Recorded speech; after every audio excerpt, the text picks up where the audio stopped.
Sereira Jonas Tapajós, Ixê Tendau Arimun Suiuara, Açuí Mira Arapium Suí. Meu nome é Jonas Tapajós, sou da aldeia de Arimun e o meu povo é o povo Arapium. A história do movimento indígena aqui na região ela é bem antiga, mas dessa última etapa eu considero que a gente começou a se organizar como indígenas novamente em 97, que eu voltei do mestrado que eu fiz em Sociologia, e aí eu tinha, através da literatura e da própria observação dos indígenas em outros cantos do Brasil, que a gente era muito mais indígena do que a gente costumava pensar. E aí então, em 97, eu mais um grupo de estudantes, religiosos, a gente criou o Grupo Consciência Indígena, em maio de 97. Era a época da criação da reserva extrativista, a gente fazia rituais, falava do orgulho de ser indígena, da importância do chibé, do tarubá, da língua Nhengatu, que a gente já tinha alguma referência dela. Tinha uma coisa que era muito importante e a gente queria revitalizar, que era a língua Nhengatu. E logo em seguida a comunidade de Taquara, aqui no Rio Tapajós, se identifica como indígena, depois do falecimento do pajé Laurelino, que era o patriarca deles todos lá. Ele era um indígena, né? Um pajé reconhecida na região Tapajós de Arapiuns. E aí a gente começou a lutar, começou a persistir, mostrar mesmo para o município, mostrar para o estado, mostrar para o Brasil que nós somos indígenas aqui do Baixo Tapajós. Sabia que nós éramos indígenas, mas ninguém não tinha apoio chegar aonde o nosso objetivo para a gente conquistar e chegar lá. Até a época da Guerra da Cabanagem, meados do século XIX, a língua Nhengatu ela era falada fluentemente em Santarém, nas feiras, na frente da cidade, nos barcos. As pessoas falavam mais Nhengatu até do que português.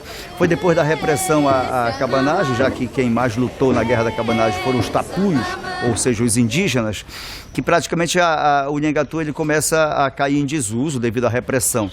Então, quando um grupo de indígenas da região volta a se identificar orgulhosamente como indígena, a gente passa a recuperar a nossa memória, a nossa história, as nossas músicas, a nossa religião, o xamanismo misturado com o catolicismo, a pagelança. A gente sente necessidade também dessa referência da língua. E o que a gente tinha em mente eram as palavras de Nhengatu que os nossos avós falavam, as frases de Nhengatu que alguns ainda guardavam na memória. E a gente começou, bora resgatar, bora procurar o Nhengatu através de livros, de dicionários. E já em 99, o Grupo Consciência Indígena e Taquara realizaram a primeira oficina de Nhengatu em Santarém, que teve a dona Celina Cadena Baré, do Rio Negro, como ministrante. Foi um curso de uma semana. E no ano seguinte ela volta já para ministrar 2 cursos em Muratuba e em Taquara, aldeias que já estavam no movimento indígena. Vários professores de Nhengatu do Rio Negro vieram a Santarém. Beto Baniwa, o Vitor Baniwa também, que hoje ele está em Taquara. Então esse processo todo de revitalização da língua, de valorização da língua, surgiu a partir daí. Veio trazendo por alguém que já tinha também uma admiração pelo nosso movimento e que conhecia e acreditava na nossa luta. O reconhecimento das escolas indígenas, isso foi uma luta muito intensa. Em 2006, quando a gente conseguiu uma vitória em tanto, quando a gente conseguiu o reconhecimento dessas escolas, colocar no censo, e isso foi através de ocupações, através de reuniões, através de pressão, porque o governo não nos reconhecia aqui. Ixé Quirimbauá. Ixé Quirimbauá significa eu sou guerreira, eu sou forte. E nesse sentido de dizer que eu sou forte, mostra a nossa resistência de luta do Baixo Tapajós. E eu lembro que a minha filha, quando começou a dar as primeiras palavrinhas também, que é a Yandara, hoje 10 anos também, vem de toda uma luta, sempre me acompanha. A minha mãe sempre começou a trabalhar com ela a língua Nhengatu. E aí ela fazia bem forte, batia no peito dela. Filha, você é o quê? Ixé Quirimbauá. Ixé Quirimbauá, ou seja, ali a gente já fortalecia a nossa língua. A partir de 2014, que o Grupo Consciência Indígena, que continuou oferecendo os cursos de Nhengatu, fez uma parceria com a UFOPA e a gente passou a dar um lastro mais institucional a isso. A gente fez parceria com pesquisadores do Nhengatu, da USP, da Universidade de São Carlos. Essas pessoas vinham dar a contribuição mais, digamos, gramatical, mais técnica, da linguística mesmo, e os professores indígenas, falantes do Nhengatu, do Rio Negro, continuavam vindo. Foi essa junção de esforços que fez a gente chegar nesse patamar. Então já não eram mais oficinas, já não eram mais minicursos, passaram a ser cursos de 180 horas, uma etapa, oferecidos nas férias, janeiro, julho.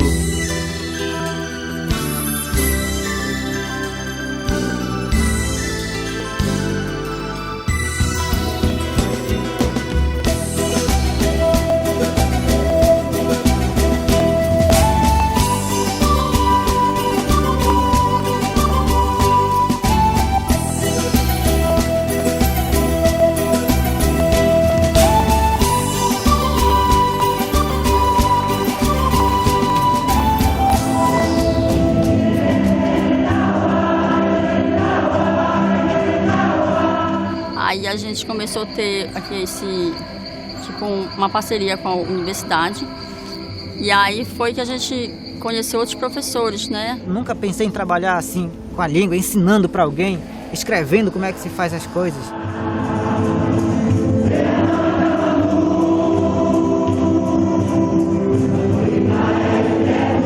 Passaram uns 2, 3 dias na rádio, né, sendo divulgado que estava se precisando de uma pessoa que soubesse falar o Nhengatu e que tivesse ao menos o ensino médio, que pudesse escrever, né? Ouviram? Na rádio, tá? Até brinquei. É a língua que eu sei falar isso aí, entendeu? Eu sei falar muito bem isso aí. Então, talvez eu pudesse ir lá ver se não tem essa vaga, né?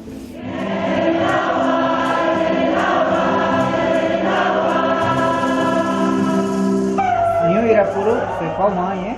Pô, tem que ir por aqui, meia por aqui, pi e arpe, né? E a Engarupi, e a Curia, a Contai Arampuranga. Mas Contai Perum, que qual a mãe Xianhenco Pen Arama, né? Ou Pen Arama, como ia por aí, Uranga, meia, Sanha, Yamuraki, e arpe e a Engarupi.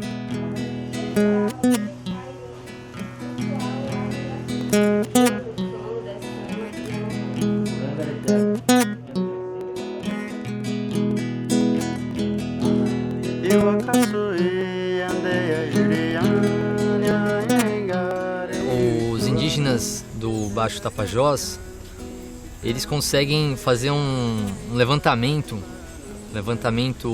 social e ambiental do território deles com o Nhengatu, porque está tudo nomeado em Nhengatu, né? O nome das plantas, o nome das espécies, né?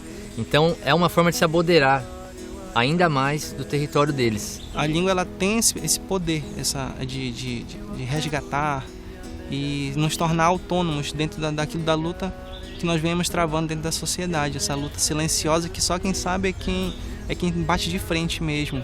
E nós, enquanto indígenas, sabemos do que nós estamos falando. Como eu sou professora não indígena, né?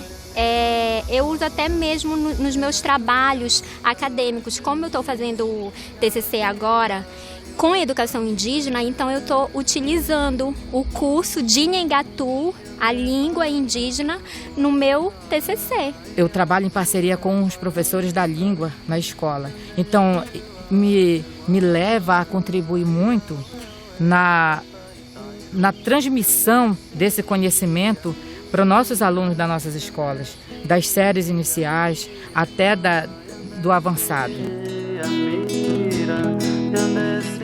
Aí tem aquelas pessoas que são curiosas, sabe falar alguma coisa ainda da língua indígena? Aí quando tu não sabe, aí tu fica assim meio sem jeito e diz, não sei, porque meu povo perdeu, esqueceu. Aí hoje, quando as pessoas já me pedem para falar, eu já falo. Eu trabalho com o Nhengatu lá na aldeia de Solimões. Aprendendo como eu, como professora, devo agir com as minhas crianças na escola, na minha aldeia. Que é a língua que nossos avós, nossos bisavós, as pessoas que habitavam a nossa aldeia falavam. Mas que essa língua ela foi esquecida, né? Com a imposição do português, essa língua foi deixada de lado. Que agora nós estamos nesse processo de revitalização, de resgate, de reavivar a cultura. E a língua faz parte da cultura, é a nossa identidade cultural. Então eu diria para eles que é a nossa língua materna, a nossa primeira língua. Foi aqui no Pará que a língua indígena foi proibida primeiro pelo Diretório dos Índios do Marquês de Pombal, né? Fazer esse processo de revitalização aqui, se isso der certo aqui, vai ser um ato simbólico para o país todo, né? O Nhangatu é uma língua muito complexa, tem uma história muito complexa, né? Você não pode recortar um episódio, né, ligado aos jesuítas e dizer que esse episódio resume o que é a língua Nhangatu, né? Nhangatu não foi uma língua inventada. Nhangatu é uma língua indígena que foi manipulada, né? Manipulada no sentido de ser apropriada por colonizadores, e hoje ela já foi reapropriada. Até aquele momento, 1750, praticamente não se falava português aqui. O que se falava era a língua geral paulista, a língua geral amazônica, que é o Nhangatu, né? Nhangatu é um acúmulo de uma história complexa. E hoje ele é falado por muitos indígenas. É a língua materna de Barés, Baniuas, Werequenas, né? É a língua de muitos povos. Tem outros povos de outras regiões, né? No Médio Solimões, os Maioruna, que estão também reaprendendo em Nhangatu. Eu estou aprendendo coisas que eu nem sabia como que era, o que significava. Às vezes assim eu tenho um avô que ele tem 97 anos, né? Ele falava assim umas línguas. Se você mexer um pouco, sim, cavar um pouquinho em uma informação com um senhor de idade, você vai encontrar ali palavras que ele não sabe o que significa, mas ele consegue falar. Às vezes frases inteiras e músicas também, né? Na maioria das pessoas não sabe que aquela palavra é Nhangatu. Então a importância do curso de Nhangatu é o reconhecimento. Porque a gente já conhece, mas falta relembrar. Cresci vendo a minha mãe falar que a minha avó, quando estava zangada, ralhava ela numa língua que ela não sabia. Quando eu ainda convivi com a minha avó, ela ainda falava muitas palavras indígenas, né? Então eu não sabia o porquê ela falava. O curso vem justamente mostrar que ela está muito mais próxima no nosso cotidiano, está muito mais dentro da nossa realidade, principalmente nos territórios indígenas, nas aldeias indígenas e até mesmo dentro da cidade. Eu nunca me interessei por história. História é uma disciplina que me cansava, a história dos portugueses, não sei o quê. A única história que tinha me interessado uma vez foi sobre os africanos, que era o Quilombo do Zumbi dos Palmares, que me atraiu muito aquilo. Só que quando eu cheguei no ensino médio, um professor passou um texto pra gente sobre história indígena. E quando ele começou a contar aquilo sobre como foi que levavam os índios para serem presos e falava da região onde veio mesmo a minha avó vinha, né? Então aquilo foi mexendo comigo dentro de mim, assim, parece que estavam enfiando alguma faca assim mesmo no meu coração, né? Aquilo era comigo, não parecia que era comigo, né? E eu comecei a ler o texto e começava a chorar. Chorar foi o primeiro contato que eu tive com a história, porque na escola nunca ensinaram pra gente.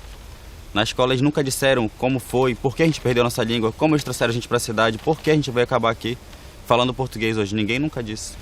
Ela era índia, mas tinha medo quando alguém falava em índio pra ela. Aí eu ficava, mas mãe, ela era porque ela fala. Aí a mãe sim, mas ela não se reconhecia, tanto que ela tinha medo. Né? Quando alguém dizia, vem um grupo indígena para cá, ela ficaria com medo, né? Então, quando eu falo, digamos, hoje, saber falar um pouco disso, é um pouco resgatar essa história, digamos assim, dela, né? Eu queria ter tido a oportunidade de hoje ela estar, né, e poder falar para ela. Olha, vó, o que a senhora fala significa isso, agora eu sei o que a senhora está falando. E quando você entende uma palavra, aquilo enriquece você. Saber que bom dia é Ianequemacianama, não é? Ou à tarde é Ianecaruca. E agora, como está anoitecendo, Ianepituna. Ixéia, pepigá, marupiara. Ixéia, pepigá, marupiara. Apuamu quemete, a psica sepinda, a psica seruio, a seigara puquita. Serurica tua sua pinatica indaram. Serurica tua sua pinatica indaram. Asuindé ou Maietari Sassá. O que significa? Asuindé é, no caso, e você? E Maetara Sassá, como você está? Como você está? Puranga. Puranga aretana, muito boa. A palavra em Engatu, açaí tuindé. O que significa? Eu amo você. Cheia pepiga marupiara. Cheia pepiga marupiara. Apuamo quembete, a psica sebina. O povo indígena ficou esquecido, vamos dizer assim, amoitado, como a gente fala, no meio da mata. Então, com o passar do tempo, a gente voltou a brigar porque é nosso de direito. O sentimento maior que eu tenho é de gratidão para essas pessoas que mesmo em lugares bem diferentes do mundo, ou até aqui mesmo, deram uma grande contribuição para isso que a gente é hoje. A gente não poderia ter chegado aonde a gente chegou, e a gente vai bem mais longe ainda, se a gente não tivesse o apoio dessas pessoas, dessas organizações, desses professores. E a eles eu quero dizer, olha, muito obrigado, valeu a pena, muito obrigado. Continuar essa luta que há muito tempo os nossos antepassados começaram e não deixar morrer, porque depois que o fogo apaga, sobra só as cinzas. Essas cinzas são levadas pelo vento. Se for levada pelo vento, já fica muito difícil de reconstruir aquele fogo. Então, sempre que a fogueira estiver apagando, nós, povos indígenas ou não indígenas, mas que se deparam com a causa, vá lá e acrescente o seu tição, para que esse fogo nunca apague. E a sua maramunha, vamos lutar.